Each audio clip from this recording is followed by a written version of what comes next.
능수마을의 가을은 유난히 조용했다. 오래된 기와지붕 위로 마른 잎이 쌓이고 마을회관 앞 느티나무는 해마다 그랬듯 붉은 불을 천천히 들이고 있었다. 그 나무 아래로 난 좁은 골목을 따라 걸으면 낡은 함석 간판 하나가 눈에 들어온다.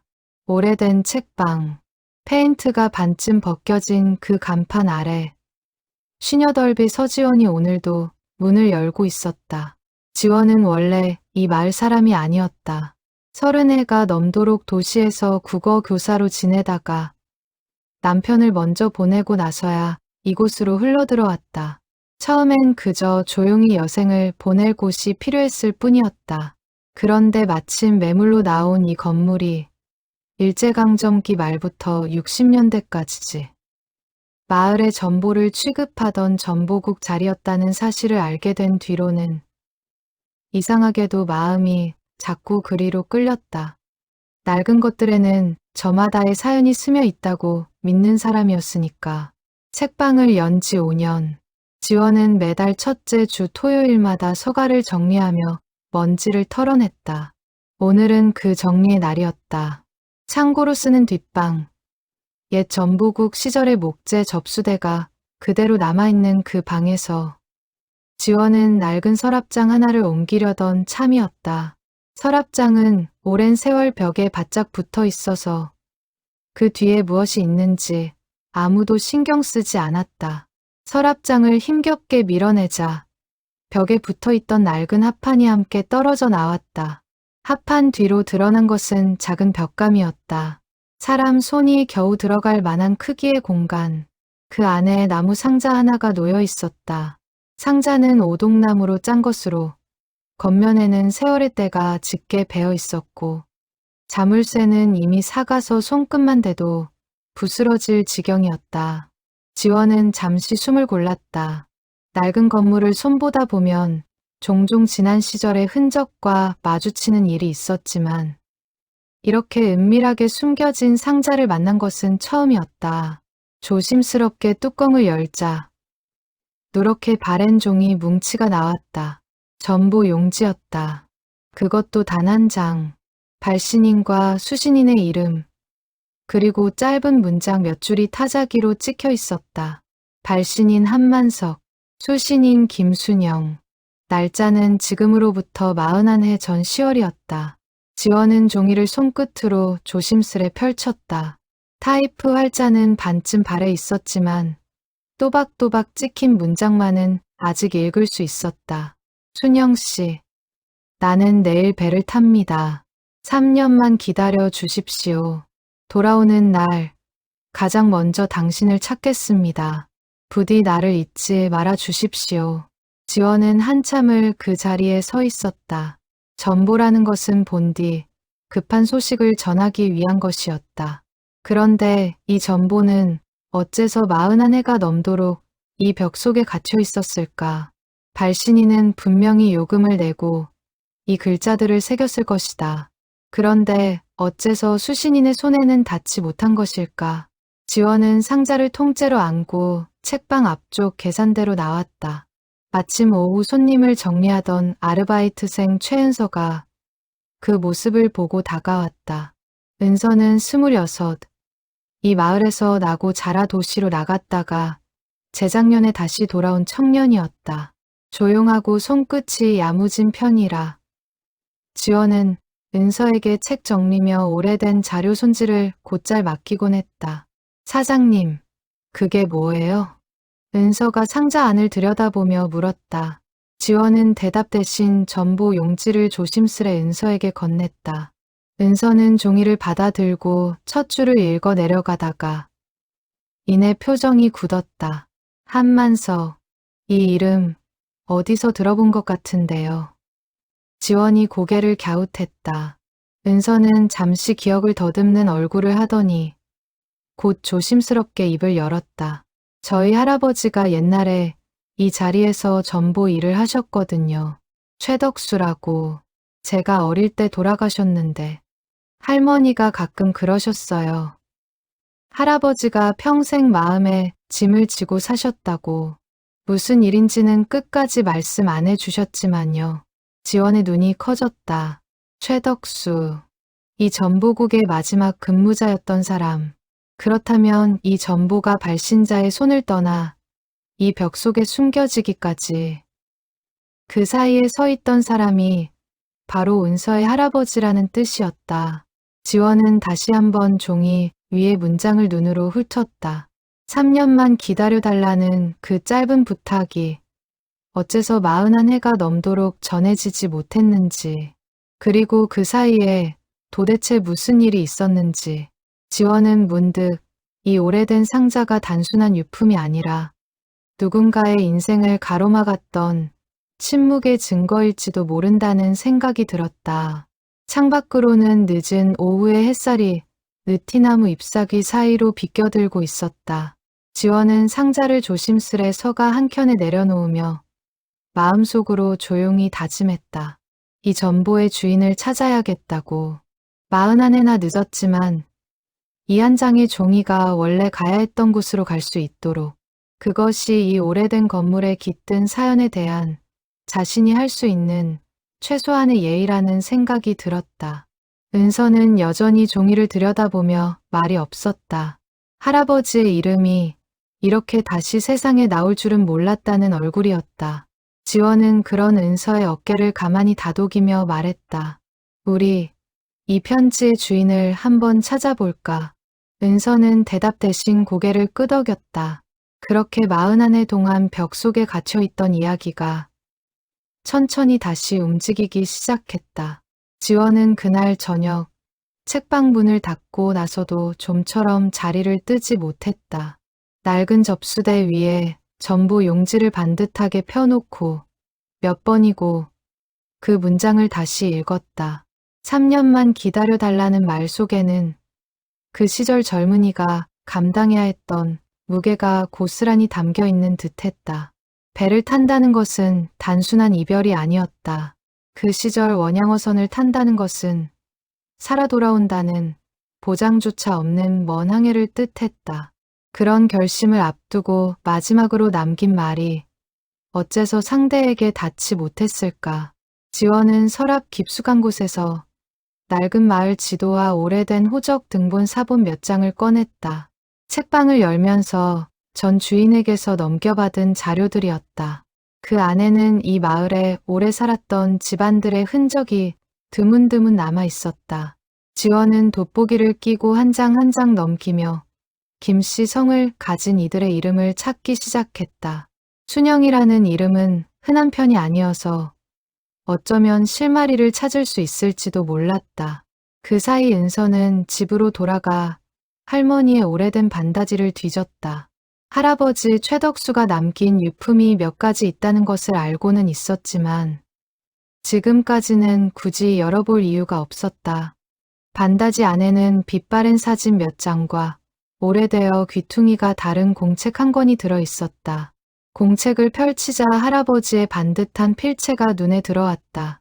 일기라기보다는 업무 기록에 가까운 짧은 메모들이었다. 그런데 그 메모들 사이사이 유독한 이름이 반복해서 등장했다. 순영. 은서는 공책을 품에 안고 한참을 앉아 있었다. 어릴 적 할머니가 지나가듯 흘린 말이 떠올랐다. 할아버지가 젊은 시절 몹시 아끼던 사람이 있었는데 끝내 그 마음을 전하지 못했다고. 그때는 그저 흘려들었던 이야기였다. 그런데 지금 이 오래된 공책 속 이름과 책방에서 발견된 전보 속 이름이 겹쳐지자 은서의 가슴 한구석이 서늘해졌다. 다음 날 아침, 은서는 공책을 들고 책방으로 향했다.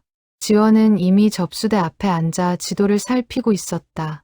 은서가 내민 공책을 받아 든 지원의 손끝이 가늘게 떨렸다.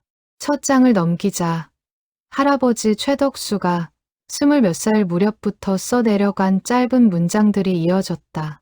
그리고 그 문장들 속에서 지원과 은서는 41해 전 이 마을에서 있었던 일의 첫 조각을 발견하게 되었다.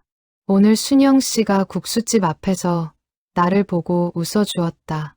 그것만으로도 하루가 다 좋았다. 짧은 문장 하나였지만 그 안에 담긴 마음은 결코 짧지 않았다. 지원은 공책을 덮고 창밖을 바라보았다. 느티나무 가지 사이로 아침 안개가 걷히고 있었다. 이제 겨우 첫 단추를 끼웠을 뿐인데 벌써부터 이 이야기가 단순히 잃어버린 편지 한 장의 사연이 아니라는 예감이 들었다. 세 사람의 인생이, 어쩌면 그 이상의 사람들의 인생이 이 작은 전보 한 장을 둘러싸고 얽혀 있을지도 몰랐다. 지원은 결심했다. 이 마을의 남은 기억들을 하나씩 되짚어 김순영이라는 이름의 주인을 찾아내겠다고. 그리고 한만석이라는 이름의 사내가 지금 어디에서 어떤 모습으로 살아가고 있는지도. 늦었다고 해서 포기할 이유는 없었다. 오히려 늦었기 때문에 더는 미룰 수 없다는 마음이 지원의 발걸음을 재촉했다. 능수마을은 원래 오일장이 서던 곳이었다. 지금은 낡은 정류장과 몇 채의 상가 건물만이 그 시절의 흔적을 간직하고 있을 뿐. 장터의 소라남은 이미 오래전에 사라졌다. 그러나 마을회관 한쪽에는 여전히 옛 기록들을 모아둔 작은 서고가 남아 있었다. 지원은 이장에게 사정을 이야기하고 그 서고를 뒤질 수 있는 허락을 받아냈다. 서고 안은 곰팡이 냄새와 오래된 종이 냄새가 뒤섞여 있었다. 지원과 은서는 나란히 앉아 낡은 마을 문서초를 한 장씩 넘기기 시작했다. 호적 초본, 세금 대장, 그리고 몇몇 집안의 족보 사본까지. 김씨 성을 가진 집안은 예상보다 많았지만 순영이라는 이름을 가진 이는 단 한 명뿐이었다. 김순영. 당시 22살, 아버지가 장터 어귀에서 국수집을 하던 집의 둘째 딸이었다. 국수집이라면 지금 저 삼거리 슈퍼 자리 아닐까요? 은서가 낡은 지적도를 짚으며 말했다. 지원은 고개를 끄덕였다. 마을 사람들의 기억은 시간이 지나며 흐려지기 마련이지만 땅의 위치만은 좀처럼 변하지 않는다. 두 사람은 그 길로 삼거리 슈퍼로 향했다. 슈퍼를 운영하는 노인 박 씨는 이 마을에서 나고 자란 토박이었다. 80이 넘은 나이에도 정정하게 가게를 지키고 있었다. 지원이 사정을 설명하자 박 씨는 잠시 눈을 가늘게 뜨고 기억을 더듬는 얼굴을 했다. 순영이, 김순영이, 아, 국수집 둘째 딸, 기억나지. 얼굴이 참 고왔어. 근데 그 집, 순영이가 시집가고 얼마 안 돼서 다들 도시로 나갔어. 지금은 여기 아무도 안 남았을 거야. 혹시 순영 씨가 지금 어디 사시는지는 모르시나요? 박 씨는 고개를 저었다. 그러다 문득 뭔가 떠올랐다는 듯 손뼉을 쳤다. 참, 순영이 시집간 집이 저 아랫마을 정씨네였을 거야. 정씨네 큰아들한테 시집갔다고 들었는데 그 집도 지금은 다 흩어졌지 아마. 아들이 도시에서 사업을 크게 했다는 소문은 들었어. 지원은 수첩에 정씨라는 이름을 받아 적었다. 실마리가 점점 구체적인 형태를 갖춰가고 있었다. 그러나 동시에 마음 한구석에는 무거운 질문이 자리 잡고 있었다. 순영은 이미 다른 사람과 결혼해 새로운 삶을 살고 있었다. 41해 전 전해지지 못한 그 전보를 지금 와서 전한다는 것이 과연 순영에게 반가운 일일지 지원은 확신할 수 없었다. 박 씨의 가게를 나서며 은서가 조심스레 입을 열었다. 사장님, 근데 이 전보를 지금 전한다고 해서 그게 다 좋은 일일까요? 이미 다들 각자의 삶을 살고 계신데.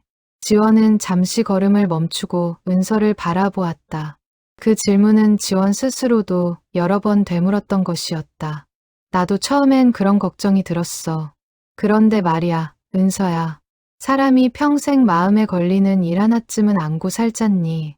어쩌면 순영 씨도 만석 씨도 지금까지 그 답 없는 물음을 안고 살아왔을지 몰라. 진실을 안다고 해서 늘 아프기만 한 건 아니야. 때로는 그게 짐을 내려놓는 길이 되기도 하거든. 은서는 말없이 고개를 끄덕였다. 할아버지의 공책 속 문장들이 다시 떠올랐다.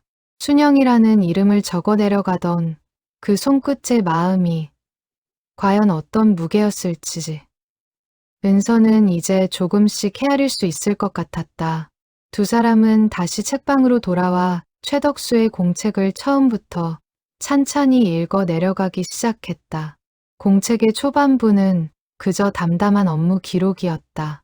몇 시에 전보가 왔고 누구에게 배달했는지를 적은 짧은 문장들. 그런데 페이지를 넘길수록 그 담담함 사이로 조금씩 다른 결의 문장이 스며들기 시작했다. 오늘도 순영 씨는 국수집 앞에 나와 있었다. 내가 지나가자 인사를 건넸다. 그 인사 한마디에 하루 종일 마음이 놓이지 않았다. 만석이 저 녀석이 요즘 부쩍 국수집을 자주 들르는 것 같다. 신경 쓰지 않으려 해도 자꾸 눈이 간다. 지원과 은서는 서로 마주 보았다. 한만석이라는 이름이 최덕수의 공책 속에도 등장하고 있었다. 그것도 결코 편안한 감정이 실리지 않은 문장으로. 할아버지가 두 분을 다 알고 계셨네요.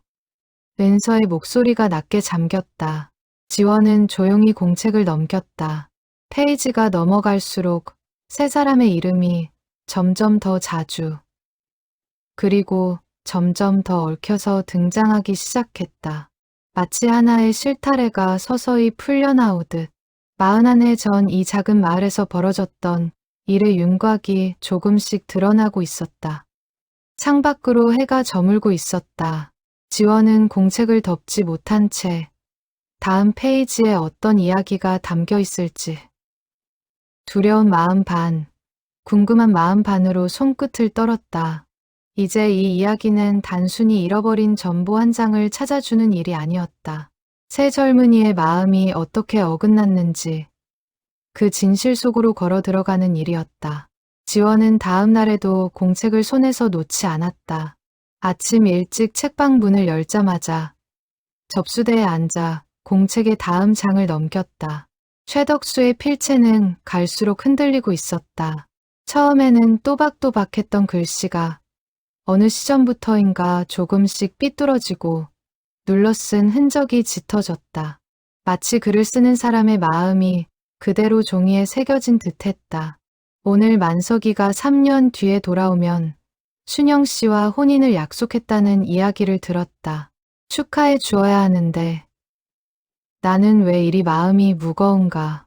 이 문장을 읽는 순간 지원의 손끝이 멈췄다. 옆에서 함께 읽던 은서도 숨을 죽였다. 최덕수는 단지 두 사람을 알고 지낸 것이 아니었다. 순영을 향한 마음을 오랫동안 품어왔던 사람이었다. 그리고 그 마음을 미처 전하기도 전에 순영과 만석 두 사람의 혼인 약속을 알게 된 것이었다. 지원은 공책을 잠시 내려놓고 창밖을 바라보았다. 사람의 마음이란 참으로 복잡한 것이었다. 누구를 미워하려는 마음이 아니어도 자신이 아끼던 사람이 다른 이와 맺어진다는 소식 앞에서는 흔들릴 수밖에 없는 법이었다. 문제는 그 흔들림이 어떤 선택으로 이어졌는가 하는 것이었다. 사장님, 근데 이상해요. 은서가 다음 장을 가리키며 말했다. 그 페이지부터는 날짜 간격이 눈에 띄게 벌어져 있었다. 거의 매일 쓰던 기록이 만석이 배를 탄다는 소식이 나온 시점부터는 열흘에 한 번, 보름에 한 번으로 뜸해져 있었다. 그리고 마지막 기록이라 할 만한 페이지에는 유독 짧고 건조한 문장 하나만이 적혀 있었다. 오늘 전보가 왔다. 그것이 전부였다. 날짜는 다름 아닌 상자 속 전보 용지에 찍힌 그 날짜와 정확히 일치했다. 지원과 은서는 한동안 말을 잇지 못했다. 이 짧은 문장 하나가 41해 동안 벽 속에 갇혀있던 전보의 운명을 결정지은 순간이었을지도 모른다는 생각이 두 사람의 머릿속을 동시에 스쳤다. 하지만 정작 그날 무슨 일이 있었는지, 왜 전보가 배달되지 못했는지는 공책 어디에도 적혀 있지 않았다. 최덕수는 그 이후로 다시는 순영이나 만석의 이름을 공책에 적지 않았다. 지원은 공책을 조심스레 덮으며 낮게 한숨을 내쉬었다. 이 뒷이야기는 아마 이 공책이 아니라 사람들의 기억 속에 남아있을 거야. 순영 씨든 만석 씨든 아니면 그때를 기억하는 다른 누군가든. 은서는 고개를 끄덕이며 할아버지의 마지막 문장을 다시 한번 눈으로 훑었다. 짧은 6글자 안에 담긴 침묵의 무게가 이제야 조금씩 은서의 마음에도 내려앉기 시작했다. 지원은 그날 밤 책방 문을 닫고도 한참을 서고에서 가져온 옛 마을 사진들을 들여다보았다.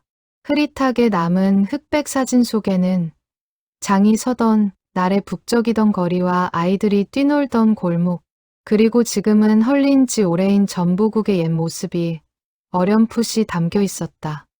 사진 한 구석에 서 있는 젊은 남자의 실루엣이 혹시 최덕수가 아닐까 싶어 지원은 몇 번이고 눈을 가늘게 뜨고 들여다보았지만 흐릿함 때문에 확신할 수는 없었다. 그럼에도 그 사진들은 지원에게 묘한 위안을 주었다.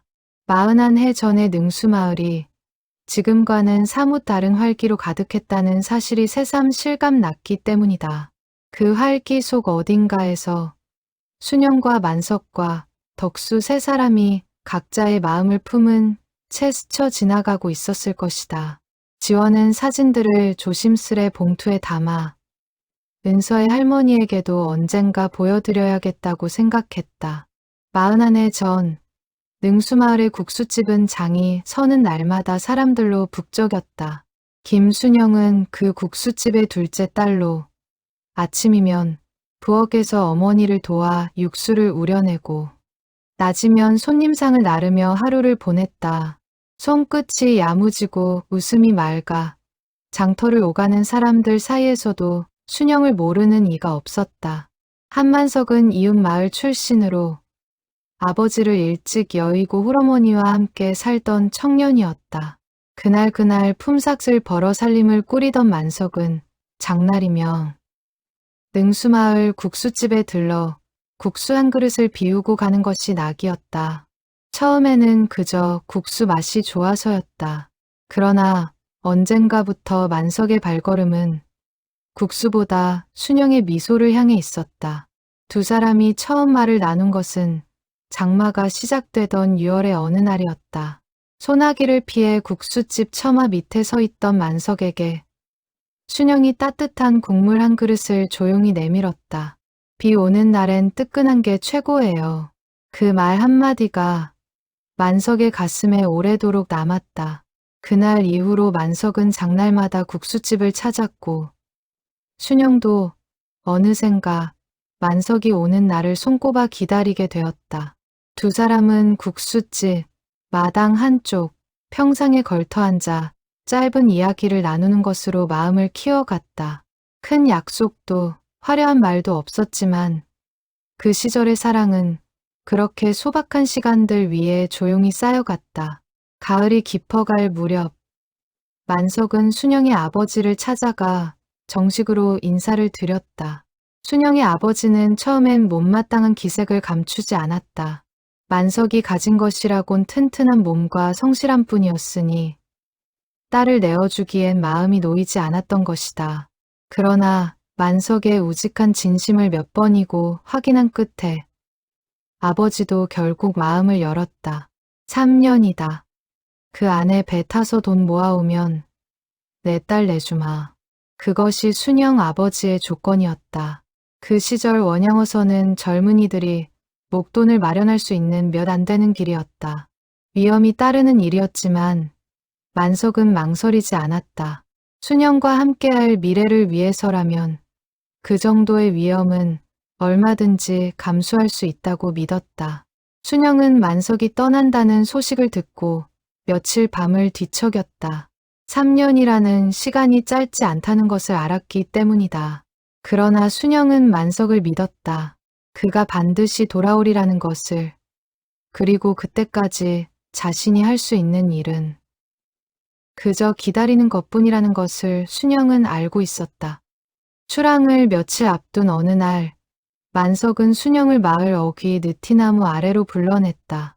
두 사람은 아무 말 없이 한참을 나란히 서 있었다. 먼저 입을 연 것은 만석이었다. 순영 씨, 3년입니다. 길다면 길고 짧다면 짧은 시간이에요. 그동안 편지를 자주 못 보낼지도 몰라요. 배 위에서는 무태 소식 전하기가 쉽지 않으니까. 그래도 돌아오는 날 제일 먼저 이 자리로 오겠습니다. 순영은 고개를 끄덕이며 눈물을 참았다. 기다릴게요. 몇 년이든. 그것이 두 사람이 나눈 마지막 약속이었다. 다음 날 새벽, 만석은 마을을 떠나 항구로 향했다. 순영은 배웅도 나가지 못한 채 국수집 방문 너머로 멀어지는 만석의 뒷모습을 눈물로 지켜볼 수밖에 없었다.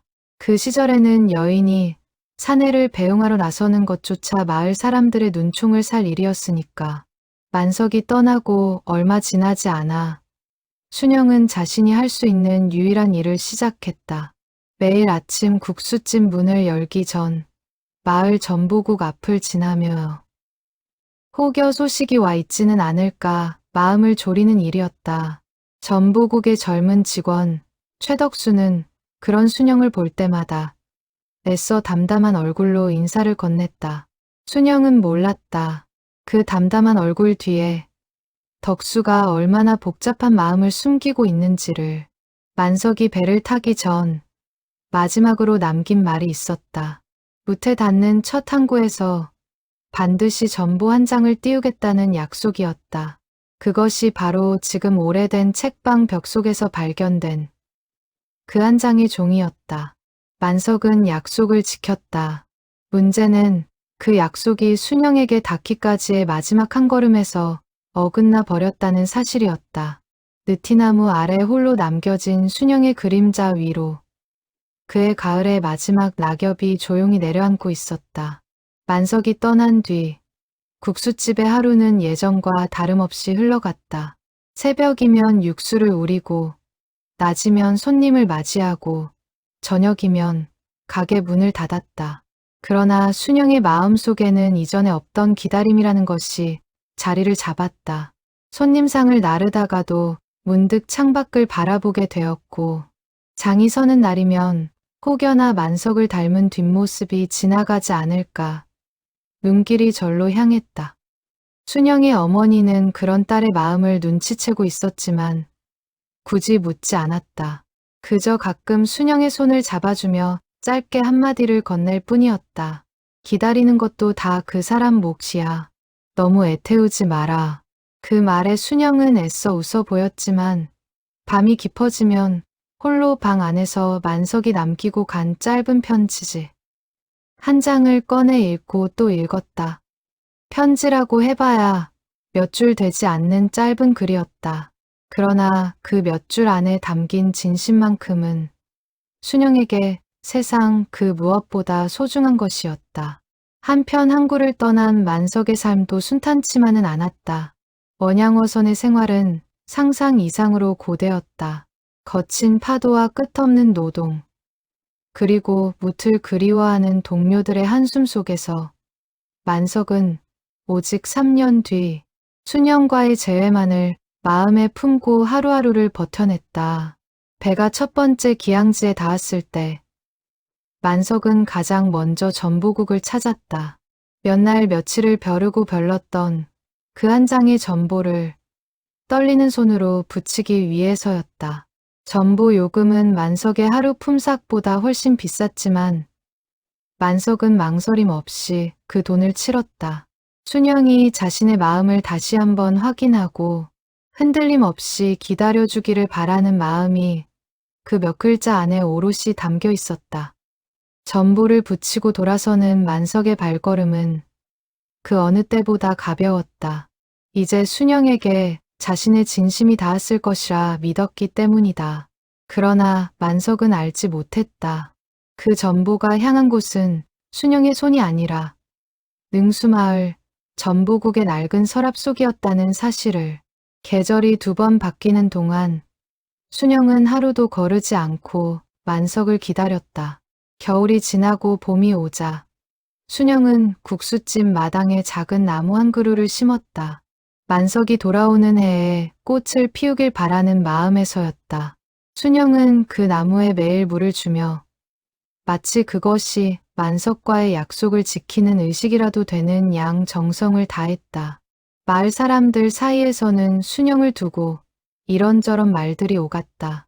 언제 돌아올지 모르는 사내를 하염없이 기다리는 것이 안쓰럽다는 이도 있었고 그 지고지순한 마음이 부럽다는 이도 있었다. 그러나 순영은 그런 말들에 흔들리지 않았다. 만석이 남기고 간 짧은 편지 한 장이 순영에게는 그 무엇보다 굳건한 약속이었기 때문이다. 그렇게 순영이 나무에 물을 주며 하루하루를 세어가는 동안 만석이 붙인 전보는 여전히 전보국의 서랍 속에서 그 존재조차 알려지지 않은 채 잠들어 있었다. 두 사람 사이의 거리는 바다의 폭이 아니라 그 짧은 몇 걸음의 침묵으로 인해 점점 더 멀어지고 있었다.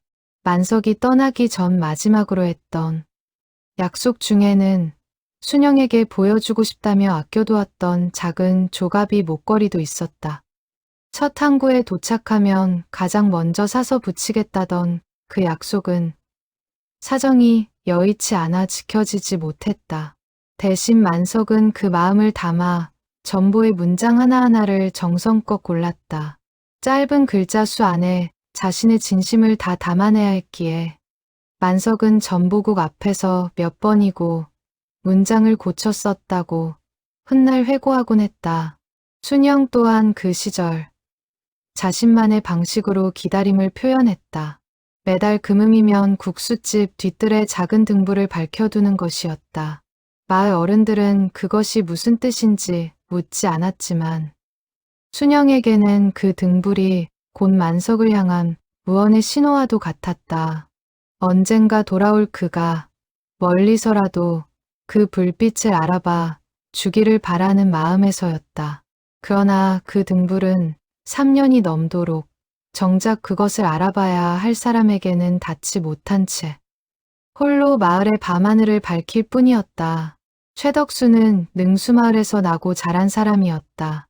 어릴 적부터 성실하고 말수가 적어 마을 어른들 사이에서는 믿음직스럽다는 평을 듣곤 했다.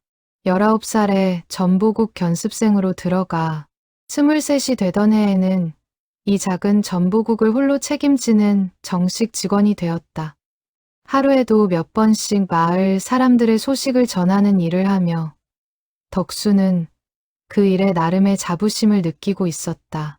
덕수가 순영을 마음에 품게 된 것은 그리 특별한 계기가 있어서가 아니었다. 그저 매일 아침 국수집 앞을 지나며 마주치던 순영의 인사. 그 소박한 인사말 하나하나가 덕수의 하루를 밝혀주었을 뿐이다. 덕수는 순영에게 자신의 마음을 고백할 용기를 좀처럼 내지 못했다. 자신보다 밝고 명랑한 순영 곁에 말수 적고 무뚝뚝한 자신이 어울리지 않는다고 생각했기 때문이다.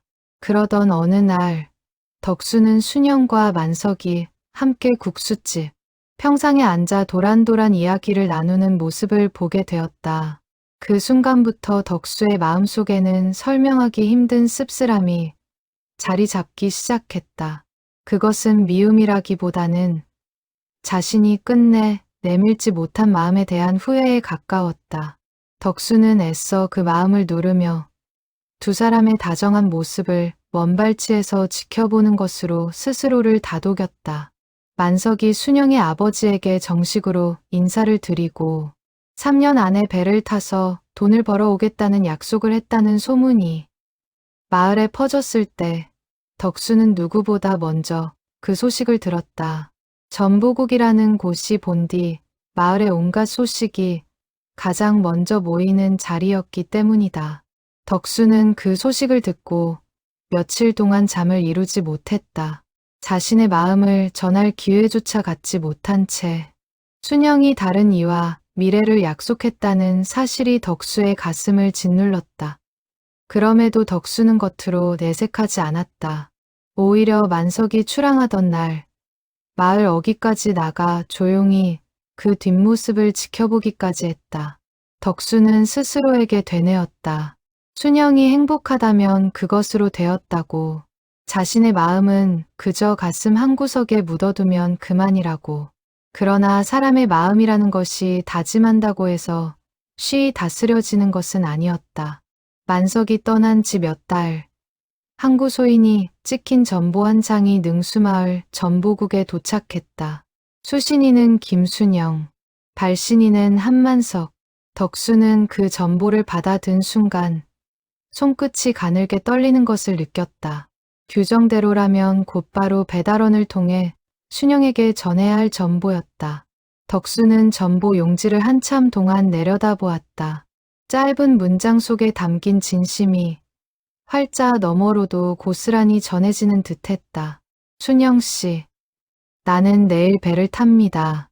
3년만 기다려 주십시오. 그 문장을 읽는 순간 덕수의 머릿속에는 온갖 생각이 스쳐 지나갔다. 이 전보가 순영에게 전해지면 순영은 더욱 굳건한 마음으로 만석을 기다릴 것이다. 두 사람의 약속은 더 단단해질 것이고 자신이 끼어들 자리는 영영 사라질 것이다. 반대로 만약 이 전보가 전해지지 않는다면 순영은 소식이 끊긴 만석을 원망하게 될지도 모른다. 그리고 어쩌면 그 빈자리에 자신이 다가갈 수 있을지도 모른다는 비겁한 생각이 덕수의 마음 한켠에서 고개를 들었다. 덕수는 그 생각을 떨쳐내려 애썼다. 자신이 얼마나 못난 생각을 하고 있는지 스스로도 잘 알고 있었다. 그러나 그날 밤 덕수는 전보 용지를 배달함이 아닌 접수대 뒤편 벽감 속에 밀어넣고 말았다. 손이 먼저 움직인 것인지 마음이 먼저 움직인 것인지 덕수 스스로도 훗날까지 명확히 답할 수 없었다. 다만 그 짧은 순간의 선택이 세 사람의 인생을 완전히 다른 방향으로 틀어놓았다는 사실만은 분명했다. 그날 이후 덕수는 매일 밤 뒤척였다. 다음 날이라도 전보를 꺼내 순영에게 전해야 한다고 몇 번이고 마음을 먹었지만 시간이 지날수록 그 일은 점점 더 어려운 일이 되어갔다. 이미 전해졌어야 할 전보가 며칠, 몇 주가 지나도록 전해지지 않았다는 사실이 드러나면 자신이 감당해야 할 책임과 순영의 원망이 두려웠다. 덕수는 그렇게 하루하루 미루다가 결국 그 전보의 존재 자체를 벽 속 깊이 묻어버리고 말았다. 며칠 뒤 순영이 전보국 앞을 지나다 잠시 걸음을 멈춘 적이 있었다. 순영은 조심스레 덕수에게 물었다.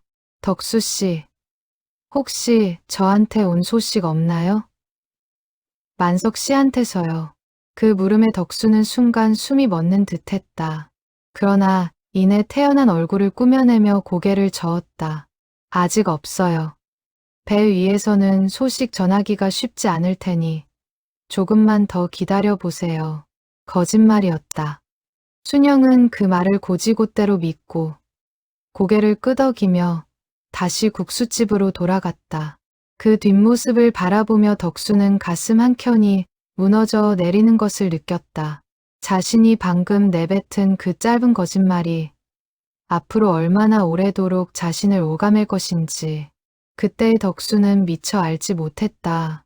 그 후로도 순영은 종종 전보국 앞을 서성이며 소식을 물었다. 그때마다 덕수는 같은 거짓말을 반복해야 했다. 처음에는 죄책감에 손끝이 떨렸지만 거짓말이 거듭될수록 덕수는 스스로도 놀랄 만큼 담담한 얼굴을 지을 수 있게 되었다. 그러나 그 담담함은 결코 마음의 평온에서 온 것이 아니었다. 오히려 그것은 자신이 저지른 일의 무게를 감당하지 못해 마음의 문을 닫아버린 결과에 가까웠다. 시간이 흐르며 덕수는 벽감 속 전보를 꺼내 없애버릴 생각도 여러 번 했다. 그러나 그럴 때마다 손이 움직이지 않았다. 그 종이를 태워 없애는 순간 자신이 저지른 일이 돌이킬 수 없는 죄가 되어버릴 것만 같은 두려움 때문이었다.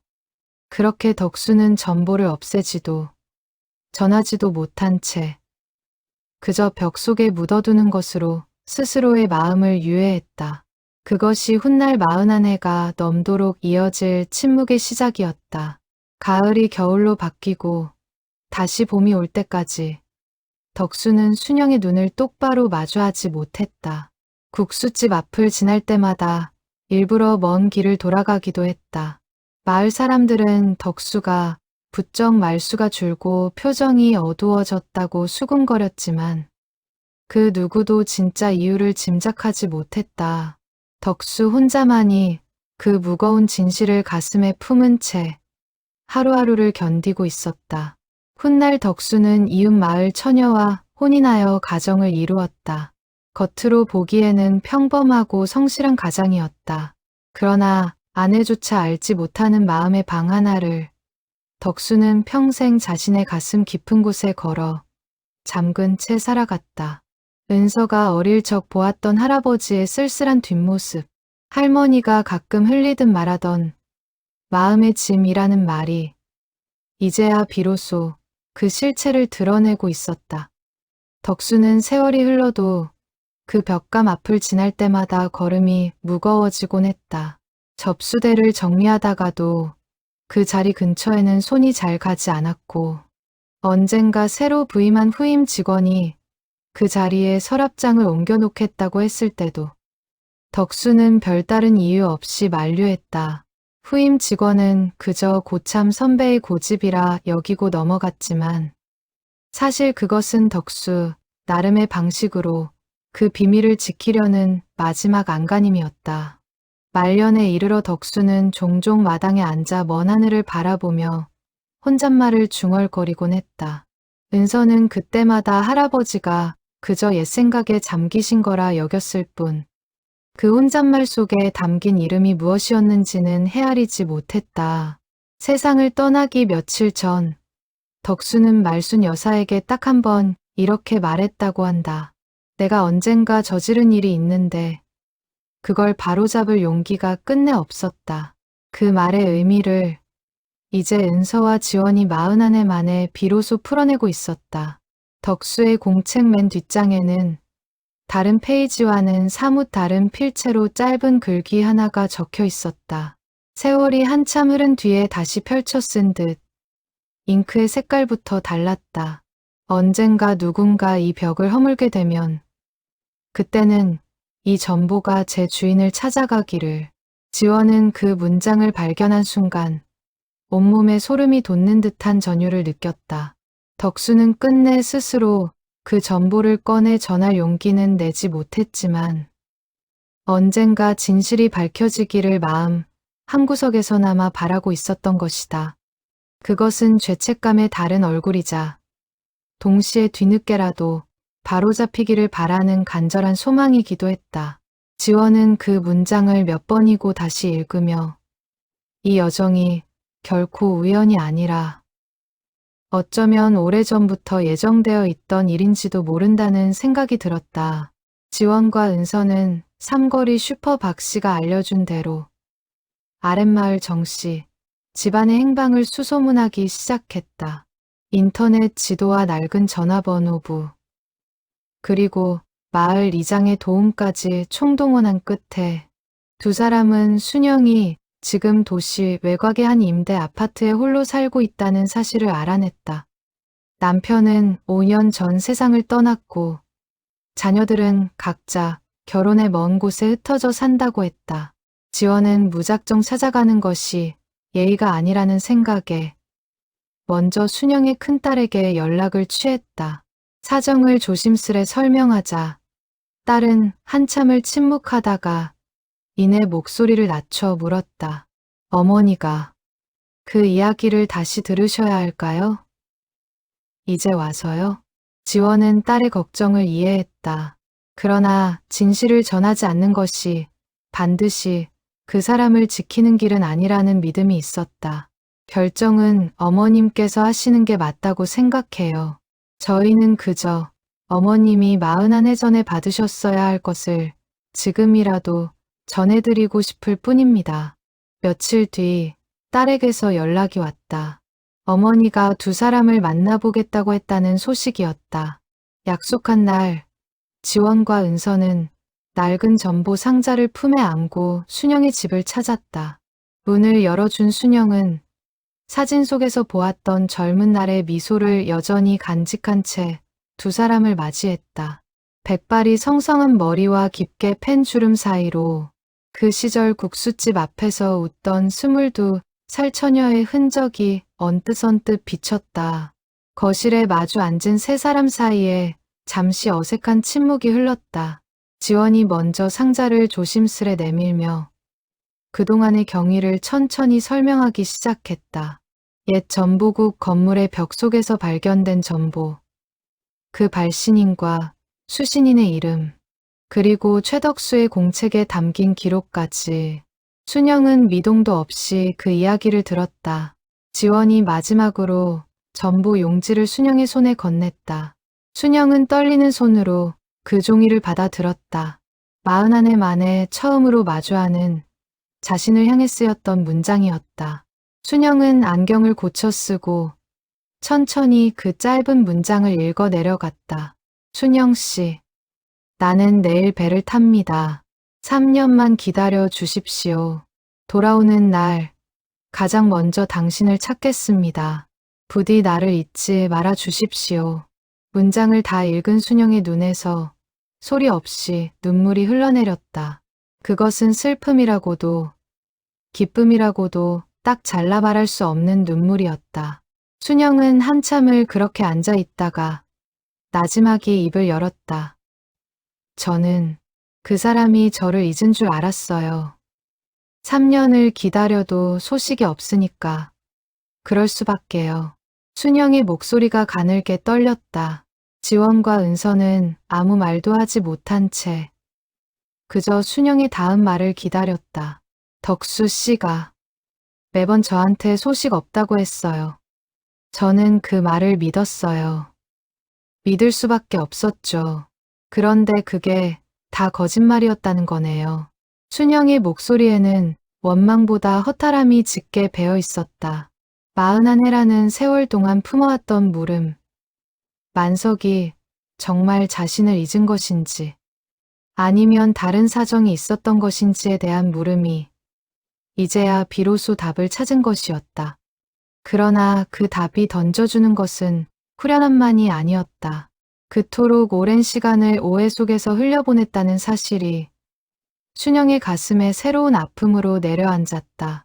그 사람은 만석 씨는 지금 어디 있나요? 순영이 조심스레 물었다. 지원은 고개를 저었다.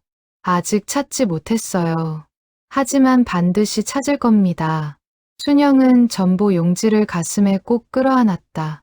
오랜 세월 잊고 지내려 애썼던 이름 하나가 다시금 순영의 마음 한복판에 자리를 잡는 순간이었다.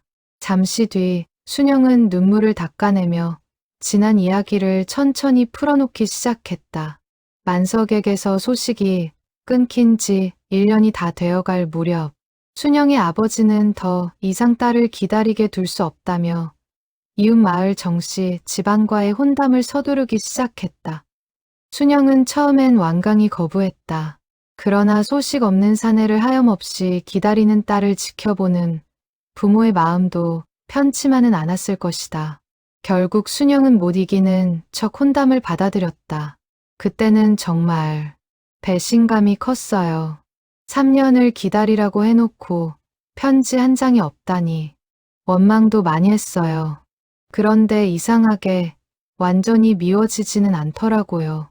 마음 한구석에는 늘 그 사람이 남아 있었어요.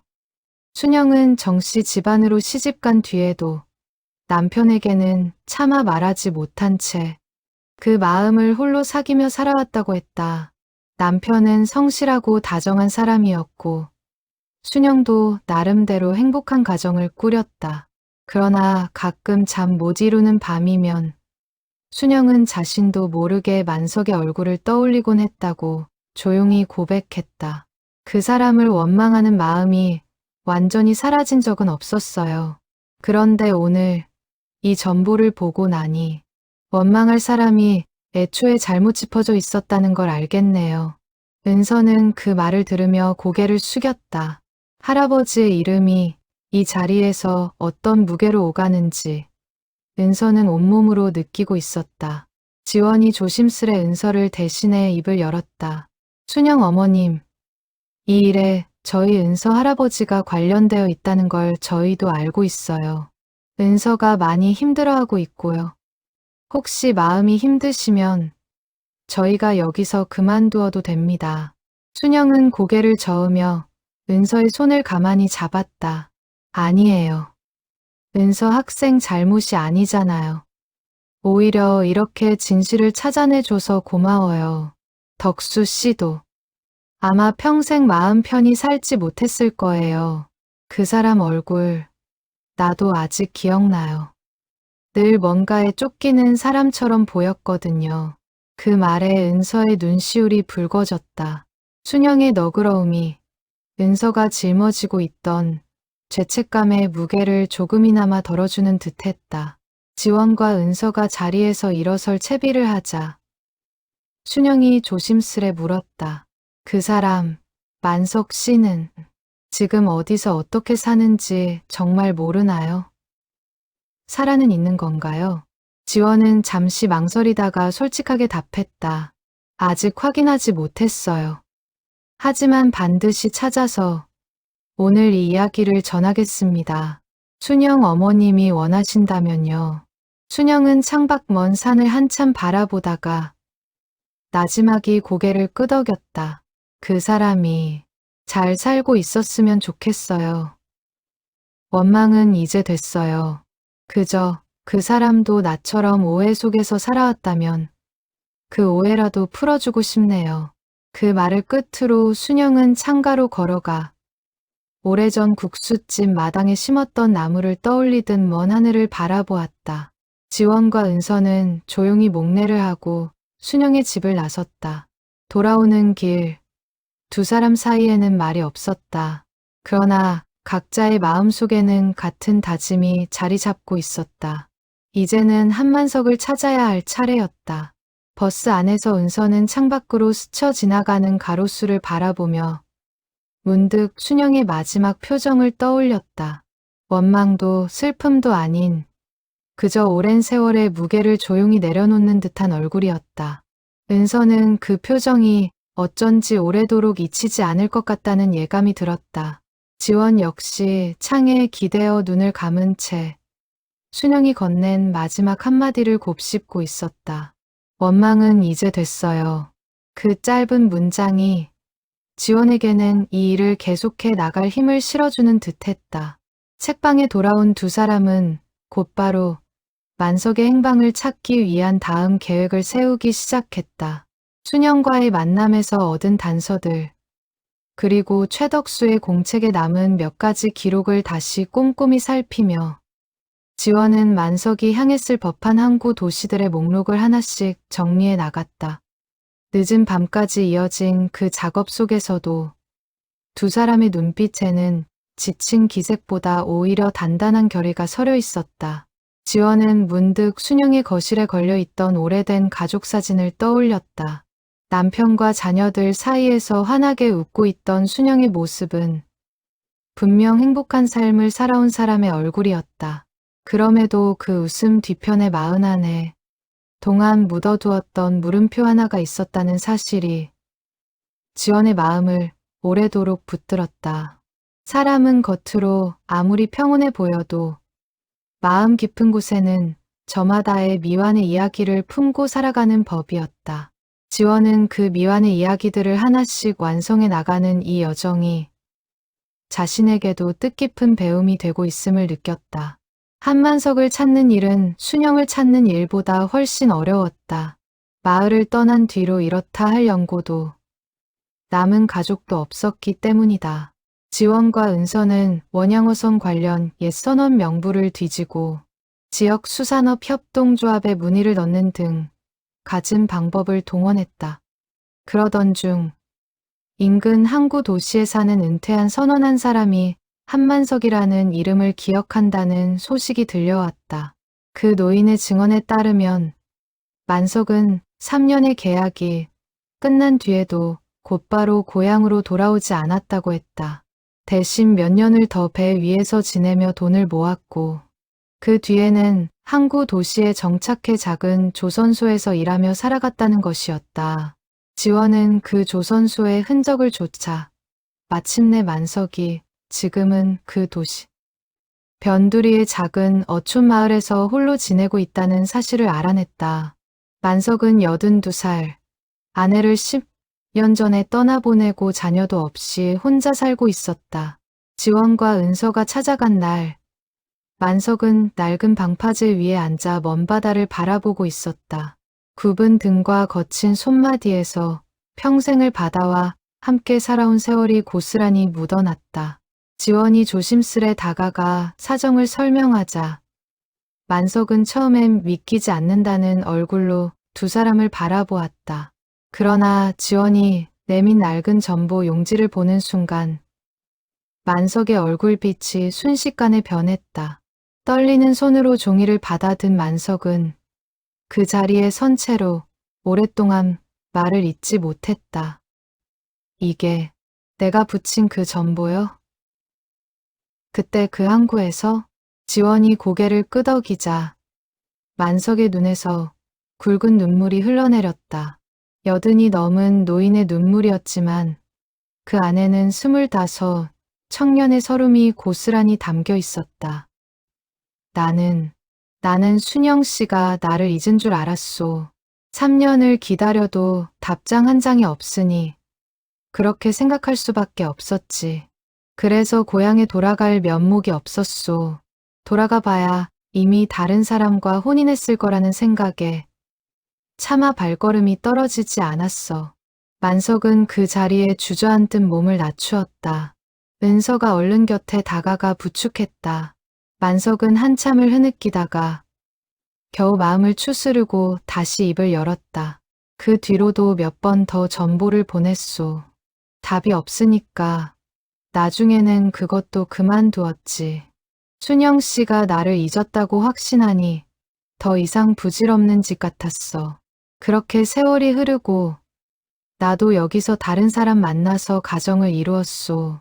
지원은 만석에게 최덕수의 공책 이야기와 그 벽감 속에 숨겨져 있던 전보의 전말을 천천히 설명했다. 만석은 이야기를 들으며 처음엔 분노에 찬 얼굴을 감추지 못했다. 그 사람이, 덕수라는 사람이 그렇게 내 편지를 가로챘단 말이오. 순영 씨한테는 소식 없다고 거짓말을 하고 만석의 목소리가 떨렸다. 오랜 세월 가슴에 담아두었던 서름이 뒤늦게 밝혀진 진실 앞에서 분노로 터져나오고 있었다. 지원은 그런 만석의 마음을 헤아리며 조용히 곁을 지켰다. 지금 이 순간 어떤 위로의 말도 만석의 분노를 쉬이 가라앉히지는 못할 것이라는 것을 지원은 알고 있었다. 한참 동안 방파제에 앉아 바다를 바라보던 만석이 마침내 낮은 목소리로 다시 입을 열었다. 그 3년 나는 정말 죽을 각오로 버텼소. 파도에 휩쓸려 죽을 뻔한 적도 몇 번이었지. 그때마다 순영 씨 얼굴 하나만 떠올리며 버텼는데 그 사람은 내가 그러고 있는 줄도 모른 채 나를 잊은 사람 취급했겠구려. 그 생각을 하니 억장이 무너지오. 지원은 조심스레 순영을 만나고 온 이야기를 들려주었다. 순영 역시 만석이 자신을 잊었다고 믿으며 오랜 세월을 살아왔다는 것, 그리고 오늘 이 전보를 보고서야 비로소 그 오해가 풀렸다는 것을. 만석은 그 이야기를 들으며 눈을 지그시 감았다. 그 사람도 나만큼이나 힘든 세월을 보냈겠구려. 만석의 목소리에서 조금씩 분노가 가라앉고 그 자리에 다른 감정이 스며들기 시작했다. 그것은 회한이었다. 젊은 시절의 사랑을 지키지 못했다는 자책이 아니라 서로가 서로를 오해한 채 각자의 삶을 살아온 세월에 대한 안타까움이었다. 덕수라는 사람, 밉지 않다면 거짓말이겠지. 그런데 이상하게 마음속 깊은 곳에서는 그 사람도 참 딱하다는 생각이 드는구려. 얼마나 오랫동안 그 마음의 짐을 안고 살았을까. 나는 최소한 순영 씨를 원망이라도 할 수 있었지만 그 사람은 평생 자기 자신을 원망하며 살았을 거 아니오. 만석의 말에 은서는 참았던 눈물을 결국 터뜨리고 말았다. 할아버지를 대신해 사죄라도 하듯 은서는 고개를 깊이 숙였다. 할아버지를 대신해서 정말 죄송합니다. 만석은 은서의 어깨를 가만히 다독였다. 학생이 사죄할 일이 아니야. 그 시절 사람 마음이라는 게 다 그렇게 흔들리기 마련이지. 다만 나는 이제라도 순영 씨를 한번 만나보고 싶소. 원망하려는 게 아니라 그저 41해 전에 하지 못했던 이야기를 이제라도 나누고 싶어서 말이오. 지원은 그 말에 조용히 고개를 끄덕였다. 방파제 너머로 저무는 해가 만석의 굽은 등 위로 붉은 빛을 들이우고 있었다. 지원은 서울로 돌아가는 길 내내 두 사람의 얼굴이 눈앞에 아른거렸다. 순영은 원망을 내려놓고 만석의 안부를 물었고 만석은 분노 끝에 결국 순영을 다시 만나고 싶다는 마음을 내비쳤다. 41해 전 어긋났던 두 사람의 시간이 이제야 서로를 향해 다시 방향을 잡아가고 있는 듯했다. 그러나 지원은 동시에 마음이 무거워지는 것을 느꼈다. 두 사람의 재회를 주선하는 일이 단순히 반가운 만남으로 끝나지 않을 수도 있다는 예감 때문이었다. 각자 가정을 이루었던 세월, 그리고 그 세월 속에 쌓인 감정의 무게가 결코 가볍지 않았다. 지원은 이 만남이 두 사람에게 상처가 아니라 위로가 될 수 있도록 신중하게 자리를 마련해야겠다고 다짐했다. 은서 또한 차 안에서 내내 말이 없었다. 할아버지의 이름이 이토록 무거운 진실의 중심에 있었다는 사실이 은서의 마음을 쉬이 놓아주지 않았다. 그러나 동시에 순영과 만석 두 사람 모두 할아버지를 향해 미움보다 연민을 보여주었다는 사실이 은서에게는 작은 위안이 되기도 했다. 은서는 조용히 다짐했다. 할아버지가 다하지 못한 사죄를 자신이 대신해서라도 완성하고 싶다고. 돌아오는 길, 지원은 문득 만석이 앉아있던 방파제의 풍경을 떠올렸다. 여든 평생 바다를 벗삼아 살아온 그 사내의 굽은 등이 어쩐지 오래된 책방의 낡은 접수대와 닮아 있다는 생각이 들었다. 세월의 무게를 고스란히 견뎌낸 것들에는 저마다의 방식으로 이야기를 품고 있는 법이었다. 은서는 차창 밖으로 지나가는 항구의 불빛을 바라보며 할아버지가 살아 계셨다면 이 모든 진실 앞에서 어떤 표정을 지으셨을지 상상해 보았다. 아마도 만석과 마찬가지로 처음엔 두려움에 떨다가도 끝내는 안도의 눈물을 흘리셨을 것 같았다. 진실은 늘 두려운 얼굴로 다가오지만 그 문을 열고 나면 의외로 따뜻한 빛이 기다리고 있다는 것을 은서는 이 여정을 통해 조금씩 배워가고 있었다. 며칠 뒤 만석에게서 지원의 휴대전화로 짧은 문자 메시지가 도착했다. 이웃에게 부탁해 겨우 배운 서투른 타자였다. 고맙소. 그리고 미안하다는 말도 전해주오. 순영 씨한테. 지원은 그 메시지를 몇 번이고 다시 읽었다. 짧은 문장 안에 여든 평생을 살아온 한 사내의 만감이 고스란히 담겨있는 듯했다. 지원은 곧바로 순영에게 그 메시지를 전했고 순영 역시 오랫동안 말을 잇지 못한 채 눈시울을 붉혔다. 그 무렵 지원은 문득 이런 생각이 들었다. 이 모든 일의 시작은 단지 낡은 서랍장을 옮기려던 사소한 손길이었지만 그 손길이 두 노인의 마음속에 41해 동안 갇혀있던 짐을 마침내 내려놓게 해주었다는 사실이 지원은 이 이야기가 여기서 끝나지 않고 앞으로도 계속 이어져야 한다는 예감이 들었다. 돌아오는 버스 안에서 은서는 창에 머리를 기댄 채 조용히 눈을 감았다. 방파제 위에서 만석이 흘리던 눈물, 그리고 그 눈물 끝에 담겼던 옅은 안도감이 자꾸만 눈앞에 아른거렸다. 은서는 그 모든 감정의 결을 마음에 새기며 이 이야기를 언젠가 자신의 방식으로도 사람들에게 전하고 싶다는 생각을 처음으로 품게 되었다. 지원은 두 사람의 재회를 능수마을에서 마련하기로 했다. 다른 어느 곳도 아닌 마흔 안에 전 두 사람이 마지막 약속을 나누었던 그 느티나무 아래가 좋겠다는 생각이었다. 순영과 만석 모두 그 제안에 조용히 동의했다. 약속한 날 순영은 딸의 부축을 받으며 먼저 느티나무 아래에 도착했다. 가을 바람에 흔들리는 나무짚을 올려다보며 순영은 마흔 안에 전 그날을 떠올렸다. 그때도 이렇게 바람이 불었던가. 기억은 흐릿했지만 그날의 감정만은 여전히 선명했다. 잠시 뒤 만석이 지원의 부축을 받으며 느린 걸음으로 다가왔다. 두 사람의 눈이 마주친 순간 시간이 잠시 멈춘 듯했다. 여든이 넘은 두 노인의 얼굴 위로 22살과 25살 시절의 앳된 얼굴이 겹쳐 보이는 듯했다. 순영 씨. 만석이 먼저 입을 열었다. 목소리가 가늘게 떨렸다. 만석 씨. 정말 오랜만이네요. 순영의 목소리도 떨리기는 마찬가지였다. 두 사람은 한동안 서로를 바라보기만 할 뿐 쉬이 말을 잇지 못했다.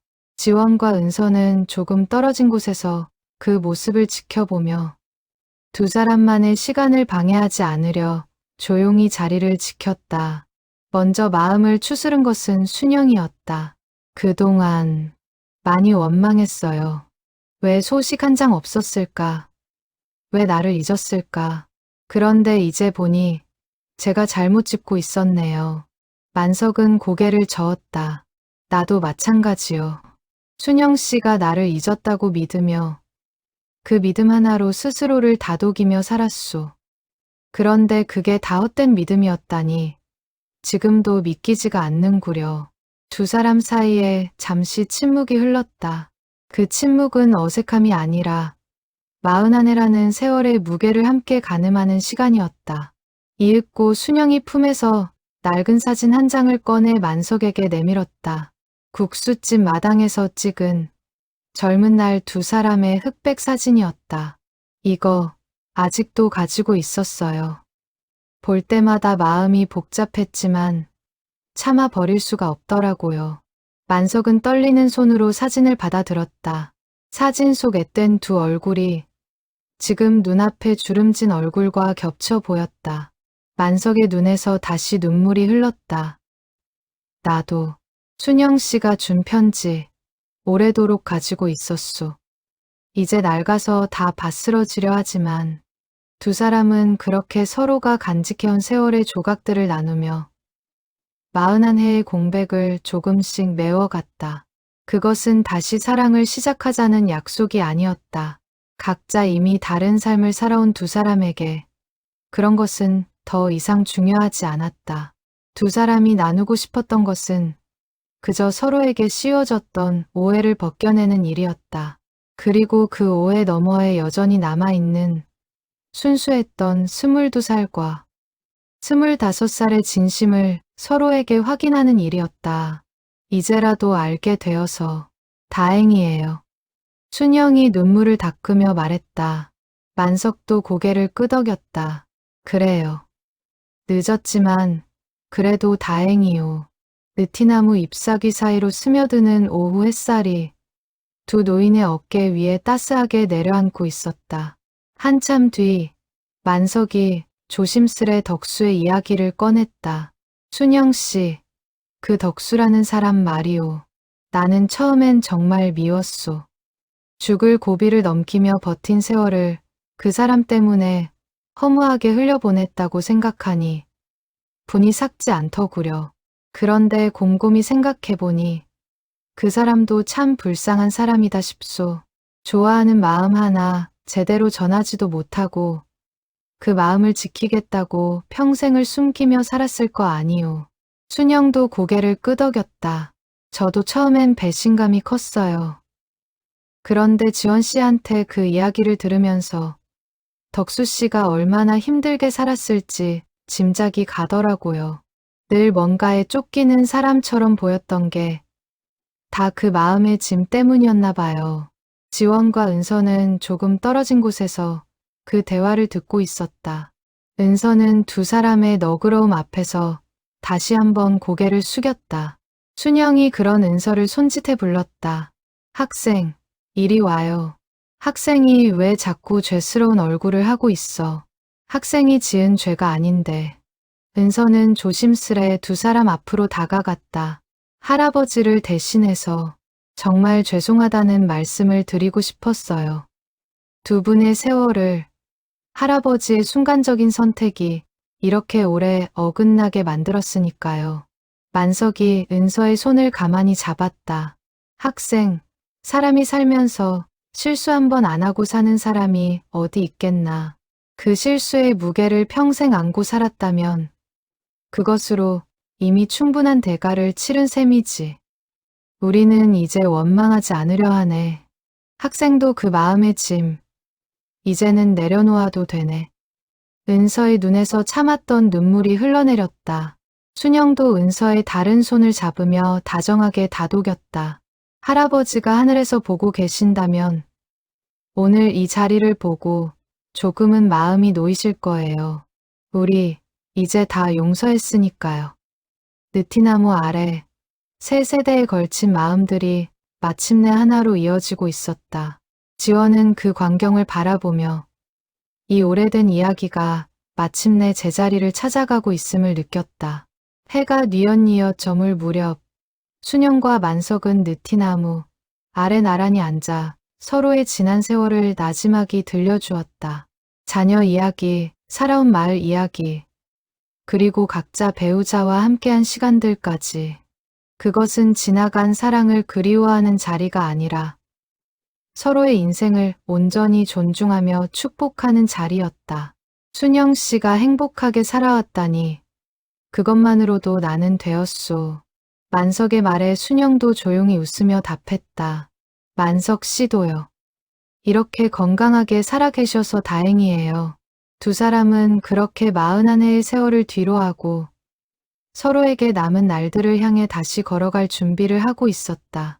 지원은 조용히 카메라를 꺼내 두 사람이 나란히 앉은 그 모습을 사진에 담았다. 언젠가 이 이야기를 세상에 전할 때 가장 먼저 보여주고 싶은 장면이었다. 느티나무 아래를 떠나기 전 순영과 만석은 나란히 서서 마을 어귀를 오래도록 바라보았다. 그 옛날 두 사람이 처음 마주쳤던 국수집 자리는 이제 낡은 슈퍼로 바뀌어 있었지만 마을의 골목길과 산등성이의 능선만큼은 그 시절과 크게 다르지 않았다. 순영이 나지막이 입을 열었다. 만석 씨, 우리가 이렇게 다시 만날 줄은 정말 몰랐어요. 살면서 이런 날이 올 거라고는 상상도 못했는데. 만석도 고개를 끄덕이며 옅은 미소를 지었다. 나도 그렇소. 하지만 이렇게 되고 보니 사람 인연이라는 게 참 신기하다는 생각이 드는구려. 끊어진 줄 알았던 실이 41해가 지나서도 다시 이어질 수 있다는 걸 오늘 배웠소. 두 사람은 그렇게 서로를 바라보며 지나간 세월에 대한 회한보다는 지금 이 순간에 대한 감사함을 나누었다. 지원과 은서는 조금 떨어진 곳에서 그 모습을 지켜보며 이 여정이 헛되지 않았음을 다시 한번 확인했다. 해질 무렵 순영의 딸이 조심스레 다가와 어머니를 부축했다. 돌아갈 채비를 하며 순영은 마지막으로 만석의 손을 가만히 잡았다. 만석 씨, 건강 잘 챙기세요. 우리 이제 서로의 안부를 이렇게 물을 수 있는 것만으로도 충분히 감사한 사이가 된 거잖아요. 만석은 고개를 끄덕이며 순영의 손을 마주 잡았다. 그럽시다. 이제부터는 서로 각자의 자리에서 남은 날들을 잘 살아갑시다. 그게 우리가 서로에게 해줄 수 있는 가장 큰 응원일 테니. 두 사람은 그렇게 짧지만 깊은 인사를 나누고 각자의 자리로 돌아갈 채비를 했다. 지원은 그 모습을 바라보며 사랑이라는 것이 반드시 다시 이어지는 결말로만 완성되는 것은 아니라는 사실을 새삼 깨달았다. 때로는 서로를 향한 존중과 축복만으로도 그 사랑은 충분히 아름답게 완성될 수 있는 것이었다. 은서는 두 사람이 각자의 차에 오르는 모습을 지켜보며 오늘의 이 장면을 오래도록 마음에 담아두어야겠다고 생각했다. 41해의 세월을 건너온 두 사람의 재회는 화려한 감동보다는 담담하고 잔잔한 위로에 가까웠다. 그리고 그 잔잔함이야말로 진짜 사랑이 남긴 가장 깊은 흔적이라는 것을 은서는 어렴풋이 깨달았다. 느티나무 아래에서의 재회 이후 은서는 오랫동안 마음 한구석에 묻어두었던 이야기를 할머니에게 꺼내야겠다고 결심했다. 은서의 할머니, 그러니까 최덕수의 아내인 이말순 여사는 올해로 86, 여전히 정정한 정신으로 시골 요양원에서 지내고 있었다. 은서는 주말을 이용해 요양원을 찾았다. 낡은 전보 용지 사본과 할아버지의 공책을 품에 안고서였다. 말순 여사는 손녀가 찾아온 것을 반가워하며 손을 맞잡았지만 은서의 표정이 평소와 다르다는 것을 이내 눈치챘다. 우리 은서, 무슨 일 있었어? 은서는 잠시 망설이다가 그동안의 이야기를 천천히 풀어놓기 시작했다. 책방에서 발견된 전보, 할아버지의 공책, 그리고 순영과 만석 두 사람과의 만남까지. 말순 여사는 이야기를 들으며 처음엔 놀란 얼굴을 감추지 못했다. 그러나 이야기가 이어질수록 그 얼굴에는 오히려 오랜 체증이 내려가는 듯한 표정이 스쳤다. 그랬구나. 그이가 평생 짊어지고 있던 게 바로 그 일이었구나. 말순 여사는 낮게 한숨을 내쉬며 지난 이야기를 들려주었다. 결혼 초 남편이 유독 국수집 이야기만 나오면 말수가 줄고 표정이 어두워지곤 했다는 것. 순영이라는 이름을 우연히 들을 때마다 남편의 눈빛이 흔들리던 것을 여러 번 목격했다는 것. 그러나 그때마다 캐묻지 않고 그저 모른 척 넘어갔다는 것이었다. 그이가 언젠가 술에 취해서 딱 한 번 그러더구나. 내가 못난 짓을 했다고. 그게 무슨 뜻인지 그때는 몰랐어. 그저 젊은 날 좋아했던 사람 이야기인가 보다 하고 넘겼지. 그런데 이제 보니 그게 바로 이 일이었구나. 말순 여사는 손녀가 내민 공책을 받아들고 남편의 필체를 손끝으로 가만히 쓸어보았다. 눈가에 눈물이 맺혔지만 그것은 원망의 눈물이 아니었다. 그이가 왜 그렇게 평생 나한테 미안한 얼굴을 하고 살았는지 이제야 알겠다. 나한테는 늘 다정한 사람이었는데 마음 한구석엔 그런 짐을 지고 있었다는 게 참 안쓰럽구나. 은서는 할머니의 반응이 뜻밖이었다. 혹시 할머니가 상처받지는 않을까, 할아버지에 대한 원망이 생기지는 않을까 걱정했었다. 그러나 말순 여사는 오히려 남편을 향한 연민을 먼저 내비쳤다. 할머니, 화 안 나세요? 할아버지가 젊었을 때 다른 사람을 그렇게 오래 마음에 두고 계셨다는 게. 말순 여사는 손녀의 머리를 가만히 쓰다듬으며 웃었다. 사람 마음이 어디 하나로만 정리가 되던. 그이는 나랑 사는 동안 정말 성실하고 다정한 남편이었어. 그 마음의 짐을 평생 혼자 짊어지고도 나한테는 내색 한 번 안 했지. 그게 오히려 더 고맙고 짠하지. 화가 날 일이 아니야. 은서는 그 말에 참았던 눈물을 터뜨렸다.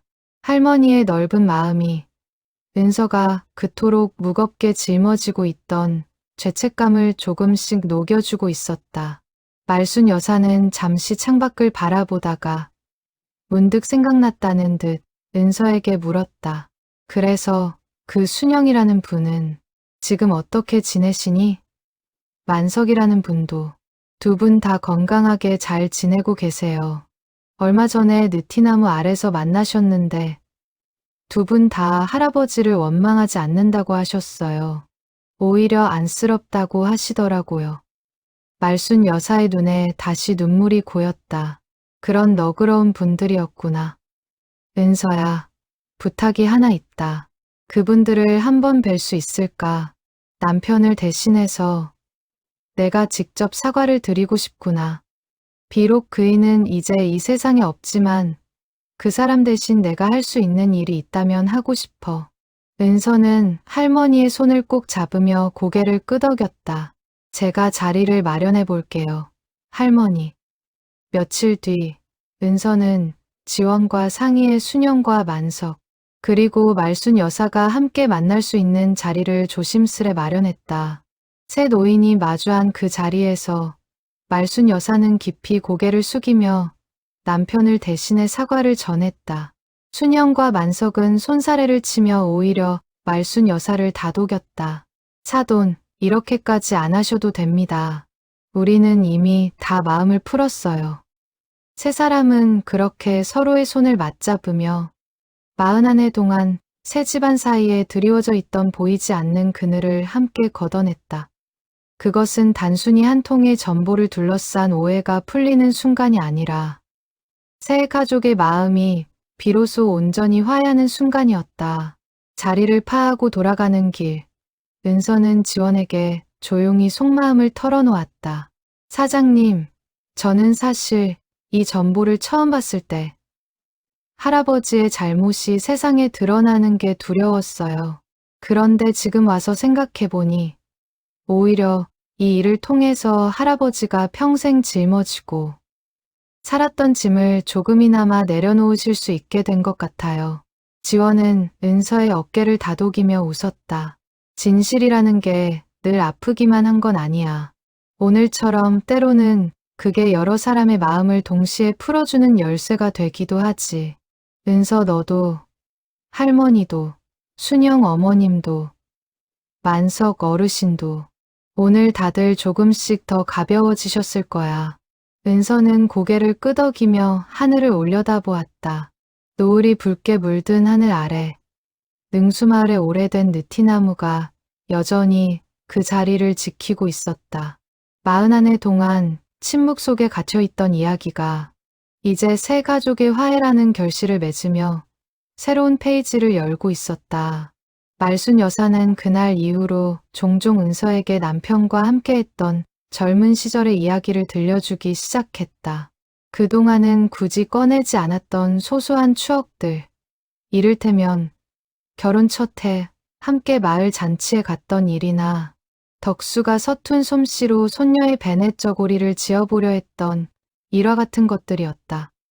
은서는 그 이야기들을 들으며 할아버지가 단지 한 번의 잘못으로 규정될 수 없는 훨씬 더 다정하고 성실했던 사람이었음을 새삼 깨달았다. 그이는 말이야. 늘 남한테 패 끼치는 걸 제일 싫어했어. 그런데 정작 자기 마음속 짐은 아무한테도 말 못하고 혼자 짊어졌으니 얼마나 답답했을까. 이제라도 이렇게 풀려서 나는 정말 다행이라고 생각한다.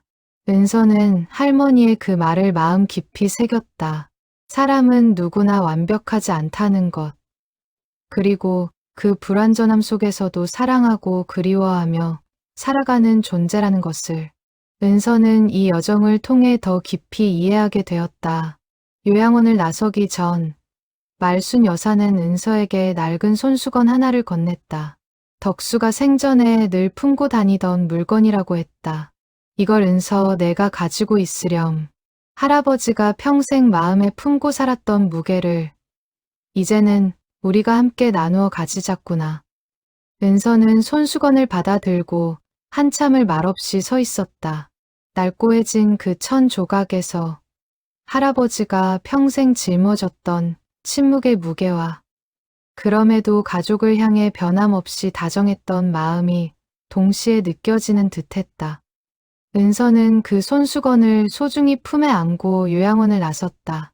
겨울 초입에 찬 바람이 불었지만 은서의 마음만은 그 어느 때보다 따뜻했다. 집으로 돌아온 은서는 그날 밤 할아버지의 손수건을 책상 위에 곱게 펴놓고 한참을 들여다보았다. 낡은 천 귀퉁이에는 희미하게 이니셜이 수놓아져 있었다. 할머니가 신혼 시절 손수 놓아준 것이라고 했다. 은서는 그 손수건을 손에 쥐고 할아버지가 평생 이 작은 천 조각을 품고 다니며 어떤 마음이었을지 가만히 헤아려 보았다. 어쩌면 그것은 아내를 향한 사랑과 스스로에게 지우지 못한 죄책감이 함께 깃든 물건이었을 것이다. 은서는 그 손수건을 책방 전시 공간 한켠에 조심스레 함께 놓아두기로 했다. 이 이야기의 또 다른 증인으로서 훗날 이 손수건은 전보 용지의 사본, 그리고 순영의 답장과 나란히 유리 진열장 안에 놓이게 되었다. 세 가지 물건은 각기 다른 사람의 손을 거쳐왔지만 이제는 하나의 이야기로 묶여 이 작은 책방을 찾는 이들에게 조용한 울림을 전하고 있다. 은서는 그 진열장 앞을 지날 때마다 할아버지가 이 모든 것을 지켜보고 계시다면 어떤 표정을 지으실지 상상해 보곤 했다. 아마도 오랜 짐을 내려놓은 홀가분한 미소가 아니었을까. 새 가족의 화해가 있고 나서 얼마 뒤 순영은 지원에게 조심스레 한 가지 부탁을 전했다. 41해 전 만석이 붙인 그 전보에 대한 답장을 이제라도 직접 쓰고 싶다는 것이었다. 비록 다시 사랑을 시작할 수는 없지만 그때 미처 전하지 못했던 마음만큼은 뒤늦게라도 남기고 싶다고 했다. 지원은 순영의 부탁을 듣고 능수마을 책방 한켠에 작은 자리를 마련했다. 옛 전보국 접수대를 그대로 살려둔 그 자리에서 순영은 만년필을 들고 한참을 망설이다가 천천히 글을 써 내려갔다. 만석 씨, 41해가 지나서야 이 답장을 씁니다. 그날 당신이 보낸 마음을 이제야 받았지만 늦었다고 해서 그 마음이 작아지는 것은 아니었습니다. 저는 그동안 제 나름의 행복을 찾았고 당신도 그러하셨기를 바랍니다. 이제는 서로를 그리워하기보다 서로의 남은 날들을 진심으로 응원하고 싶습니다. 고맙습니다. 그리고 미안합니다. 순영은 그 편지를 곱게 접어 지원에게 건넸다. 이걸 만석 씨한테 전해주시겠어요? 그리고 이건 이 책방에도 하나 남겨두고 싶어요. 우리 이야기가 헛되지 않았다는 증거로. 지원은 순영의 편지를 받아들며 눈시울이 뜨거워지는 것을 느꼈다.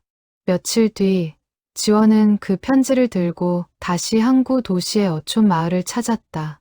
만석은 편지를 받아들고 몇 번이고 다시 읽으며 그 자리에서 조용히 눈물을 훔쳤다. 이제야 진짜 답장을 받았구려.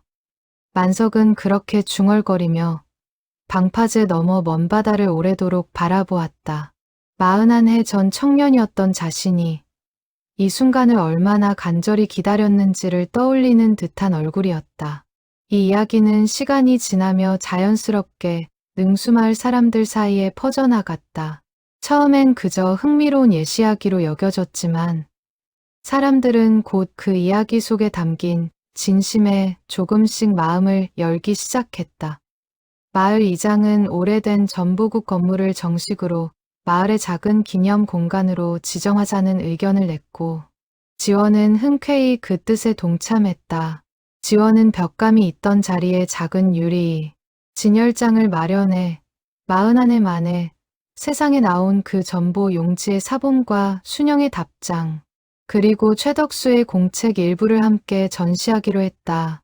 원본은 세 가족이 상의하여 각자 소중히 간직하기로 했지만 이 이야기가 담고 있는 마음만큼은 이곳을 찾는 이들과 나누고 싶다는 뜻에서였다. 오지 않은 답장이라는 이름이 붙은 그 작은 전시 공간 앞에는 짧은 글귀 하나가 나무 팻말에 새겨졌다. 늦게 온 진실도 진실입니다. 그 문장 아래에는 순영과 만석, 그리고 말순 여사가 함께 손을 맞잡은 사진 한 장이 놓였다. 마을을 찾는 사람들은 그 사진과 짧은 사연을 읽으며 저마다의 마음속에 묻어둔 오해와 그리움을 떠올리곤 했다. 지원은 그 작은 전시 공간을 정리하며 문득 이 모든 일이 시작된 그날 저녁을 떠올렸다. 서랍장을 옮기다 우연히 발견한 낡은 상자 하나가 이렇게 세 가족의 마음 안에 묵은 오해를 풀어주고 나아가 마을 전체에 잔잔한 울림을 전하게 될 줄은 지원 스스로도 예상하지 못한 일이었다. 은서는 요즘 들어 부쩍 밝아진 얼굴로 책방 일을 돕고 있었다. 할아버지의 이름이 부끄러움이 아니라 오히려 누군가에게는 위로의 계기가 되었다는 사실이 은서의 마음을 한결 가볍게 만든 듯했다.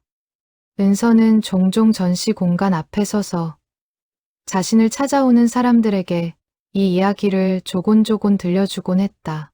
이 전보 한 장이 41해 만에야 진짜 주인을 찾아갔어요. 늦었지만 그래도 다행이었죠. 그 말을 들은 사람들은 저마다 고개를 끄덕이며 자신의 삶 속에도 뒤늦게라도 풀어야 할 오해나 전하지 못한 마음이 있지는 않은지 돌아보곤 했다. 어떤 이는 오래 연락이 끊겼던 옛 친구에게 안부를 물었고 또 어떤 이는 묵혀두었던 가족과의 갈등을 풀기 위해 먼저 손을 내밀기도 했다. 작은 시골 책방에서 시작된 이야기가 그렇게 조용히 사람들의 마음을 움직이고 있었다. 순영과 만석은 그 후로도 이따금 서로의 안부를 전화로 물었다. 옛사랑을 다시 시작하는 것이 아니라 오랜 세월을 함께 버텨온 오랜 벗으로서의 우정이었다. 두 사람은 종종 이렇게 말하곤 했다. 우리가 이렇게 다시 마음 편히 이야기 나눌 수 있는 것만으로도 충분히 감사한 일이지요. 그 말 속에는 지나간 세월에 대한 아쉬움보다 지금 이 순간에 대한 감사함이 더 짙게 배어 있었다. 가을이 다시 깊어갈 무렵 지원은 책방 앞들에 작은 나무 한 그루를 심었다. 순영이 41해 전 국수집 마당에 심었던 나무를 떠올리며 그 마음을 기리고 싶어서였다. 은서는 그 나무 옆에 작은 팻말을 세웠다. 기다림은 헛되지 않습니다. 다만 진실은 때로 늦게 옵니다. 그 팻말 아래로 마을 아이들이 호기심 어린 눈으로 옛 전보국의 사연을 묻는 모습이 종종 눈에 띄었다. 지원은 그때마다 웃으며 짧게 이야기를 들려주었다. 늦게 온 답장 하나가 세 가족의 마음을 어떻게 다시 이어주었는지를. 그 이야기는 이제 능수마을의 작은 전설처럼 오래도록 사람들의 입에서 입으로 전해지고 있었다. 지역 라디오 방송에서도 이 사연을 짧게 소개한 적이 있었는데 방송이 나간 뒤로 전국 각지에서 편지가 날아들었다. 대부분은 이 이야기에 감동했다는 짧은 인사였지만 개 중에는 자신도 비슷한 사연을 안고 산다는 고백도 적지 않았다. 지원은 그 편지들을 하나하나 소중히 모아 책방 한켠에 작은 상자를 마련해 보관하기 시작했다. 언젠가 이 상자 역시 누군가에게 또 다른 위로의 계기가 될 수 있을지 모른다는 마음에서였다. 마을 이장은 매년 가을 느티나무 아래에서 작은 행사를 열자는 제안을 내놓았다. 늦게라도 전해진 진심을 기리는 자리, 그리고 마을 사람들이 서로의 오해를 풀고 화해할 수 있는 자리로 삼자는 뜻이었다. 순영과 만석, 말순 여사는 그 제안에 기꺼이 첫 손님이 되어주기로 약속했다. 능수마을은 그렇게 작은 전보 한 장이 남긴 이야기를 마을 전체의 소중한 자산으로 품어가고 있었다. 첫 행사가 열리던 날, 느티나무 아래에는 예상보다 훨씬 많은 사람들이 모여들었다. 인근 도시에서 소문을 듣고 찾아온 이들, 그리고 이 사연에 감명받아 직접 편지를 써왔다는 낯선 얼굴들까지. 지원은 그 광경을 바라보며 가슴이 벅차올랐다. 순영과 만석, 말순 여사는 사람들 앞에서 짧게 소감을 전했다. 우리 세 사람의 이야기가 여러분에게도 작은 용기가 되었으면 좋겠습니다. 마음속에 묻어둔 진심이 있다면 늦지 않았으니 오늘이라도 꺼내보시길 바랍니다. 그 말에 모인 사람들은 저마다 고개를 끄덕이며 박수를 보냈다. 노을이 느티나무 가지 사이로 붉게 스며들 무렵 그 자리에 모인 모든 이들의 얼굴에는 잔잔한 온기가 감돌고 있었다. 행사가 끝나갈 무렵 한 청년이 조심스레 지원에게 다가와 인사를 건넸다. 도시에서 몇 시간을 달려왔다는 그 청년은 오랫동안 연락이 끊긴 아버지에게 오늘 밤 처음으로 안부 전화를 걸어볼 용기가 생겼다고 했다. 지원은 그 말을 듣고 가슴이 뭉클해졌다. 이 작은 마을에서 시작된 이야기가 얼굴도 모르는 낯선 이의 인생에까지 작은 파문을 일으키고 있다는 사실이 새삼 놀라웠다. 지원은 청년의 손을 꼭 잡아주며 말했다. 용기 내주셔서 고마워요. 그 전화가 분명 좋은 결실로 이어질 거예요. 그 청년은 몇 주 뒤 지원에게 짧은 손편지를 보내왔다. 아버지와의 통화가 처음엔 어색했지만 결국 서로 눈물을 흘리며 오랜 오해를 풀었다는 소식이었다. 지원은 그 편지를 읽으며 이 마을에서 시작된 작은 진심 하나가 이렇게 멀리까지 퍼져나가고 있다는 사실에 새삼 감사한 마음이 들었다. 이듬해 봄, 능수마을 책방 앞들에 심어진 어린 나무에서 첫 꽃이 피었다. 지원은 그 꽃을 바라보며 지난 한 해 동안 있었던 일들을 천천히 되짚어 보았다. 낡은 서랍장 뒤에서 발견된 상자 하나가 어느새 새 가족의 마음을 잇고 마을 전체에 작은 울림을 전하는 이야기로 자라나 있었다. 순영은 그해 봄, 딸의 손을 잡고 능수마을을 다시 찾았다. 책방 앞들의 나무를 보며 순영은 오래전 국수집 마당에 심었던 나무를 떠올렸다. 그 나무는 세월이 흐르며 이미 베어지고 없었지만 그 자리에 다시 피어난 이 어린 나무가 마치 그때의 기억을 이어받은 듯 느껴졌다. 이 나무가 그때 그 나무 같네요. 순영이 나지막이 중얼거리자 지원이 조용히 웃으며 답했다. 그 마음을 기리고 싶어서 심었어요. 기다림이 헛되지 않았다는 걸 이 나무가 보여주는 것 같아서요. 만석도 그해 여름 은서의 초대를 받아 오랜만에 능수마을을 다시 찾았다. 방파제 위에서만 바라보던 먼 바다 대신 고향 마을의 익숙한 풍경 속에서 만석은 한결 편안한 얼굴을 하고 있었다. 만석은 느티나무 아래 오래도록 앉아 지나온 세월을 돌아보며 이렇게 말했다. 사람이 살다 보면 누구나 마음속에 풀리지 않은 매듭 하나쯤은 안고 사는 법이지. 나는 그 매듭을 풀 기회조차 얻지 못할 줄 알았소. 그런데 이렇게 늦게라도 풀 수 있었다는 게 얼마나 큰 복인지 모르겠구려. 은서는 그 옆에서 고개를 끄덕이며 할아버지 최덕수의 공책을 다시 한번 떠올렸다. 평생 마음의 짐을 안고 살았던 한 사람의 이야기가 결국은 세 가족 모두에게 화해와 위로를 전하는 계기가 되었다는 사실이 은서에게는 여전히 신기하고도 감사한 일이었다. 지원은 책방을 찾는 손님들에게 종종 이 이야기를 들려주었다. 41해 동안 벽 속에 갇혀있던 전보 한 장이 어떻게 세 가족의 마음을 다시 이어주었는지를. 그리고 그때마다 지원은 이런 말을 덧붙이곤 했다. 우리는 살면서 수많은 오해와 어긋남을 만나요. 그런데 그 오해가 풀리는 데에는 정해진 때라는 게 없더라고요. 오늘이라도, 아니 내일이라도, 진실은 늦게라도 우리를 찾아올 수 있어요. 중요한 건 그 진실이 왔을 때 그것을 받아들일 마음의 문을 열어두는 일인 것 같아요. 가을이 다시 돌아오고 느티나무는 또 한 번 붉게 물들었다. 순영과 만석, 그리고 말순 여사는 그해 가을에도 능수마을에 모여 함께 차 한 잔을 나누며 담소를 나누었다. 세 사람의 웃음소리가 오래된 책방 마당에 잔잔히 퍼져나갔다. 그 모습을 지켜보던 지원과 은서는 서로를 바라보며 조용히 미소 지었다. 한 장의 전보가 남긴 이야기는 그렇게 41해의 침묵을 넘어 마침내 따뜻한 결실을 맺었다. 늦게 와도 괜찮은 것들이 있다. 진심은 그 중에서도 가장 오래 기다려줄 가치가 있는 것이었다. 능수마을의 오래된 책방은 오늘도 그 자리에서 누군가의 늦은 진실을 기다리며 조용히 문을 열어두고 있다. 이 이야기가 마을 밖으로 조금씩 알려지면서 먼 곳에서 일부러 이 책방을 찾아오는 이들도 하나둘 생겨났다.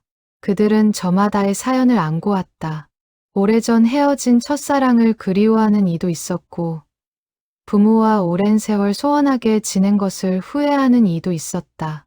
지원은 그들에게 화려한 조언 대신 그저 이 작은 전보 이야기를 들려주는 것으로 위로를 대신했다. 진심이라는 건 말이에요. 시간이 지난다고 해서 사라지는 게 아니더라고요. 다만 전해질 길을 잃어버릴 뿐이죠. 그러니 아직 늦지 않았을지도 몰라요. 용기를 내서 그 길을 다시 찾아보세요. 그 말을 듣고 돌아간 이들 중 몇몇은 정말로 오랫동안 미뤄왔던 안부를 전했다는 소식을 지원에게 전해오기도 했다.